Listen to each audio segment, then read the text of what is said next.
If you keep putting in headlights in a foxbody and they keep breaking, chances are that you have water inside this. And I want to show you something real quick. This headlight right here keeps getting water in it, and it probably had, I don't know, probably 5 light bulbs break inside of it. Well, if you take it off, you can see right here, there's a little bit of a gasket.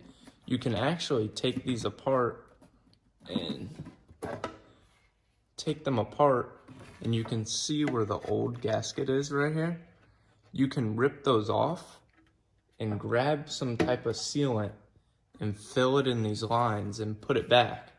So that way, every single time it rains or something, water won't get inside of it, and you can replace these without breaking them. So I think that's something a lot of people don't know, because they'll end up just buying a new one, a whole new assembly for them.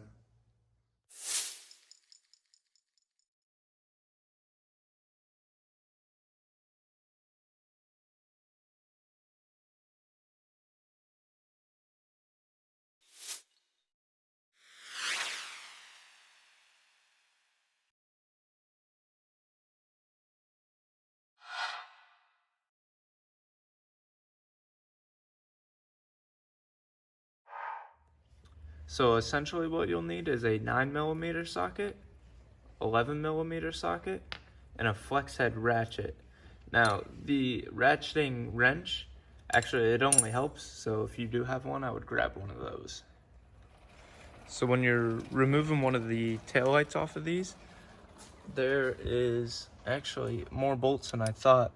There's gonna be one right here, one right here, one right there, a small one down here, another small one right there, one up here, and then there's this middle one, this hidden one right here, and then this smaller one right there. Then after you got all those out, you just unplug the connectors and then wiggle it off. And you want to be careful with wiggling this off, because I mean, this is 30 years old, so the plastic on there is probably going to be a little bit brittle, but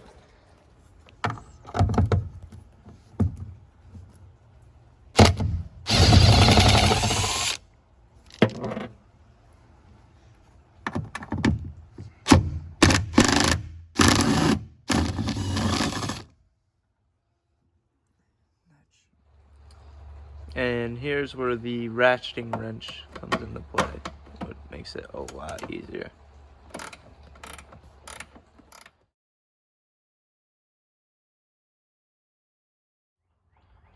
So a little update on the SVO. Luckily, like I said, this is pretty rust free. I mean, there's a little bit of surface rust on the actual body. This, I'm gonna have to replace this hatch, because you can see right there, it's starting to bubble up with rust. And then this is a little bit excessive. So that's what I'm dealing with right now. The only hard part about it, it's pretty easy to remove. The only hard part is actually finding a hatch. So there's a little bit of surface rust on this. I got all of it off. So just lucky that it's not actually on the body.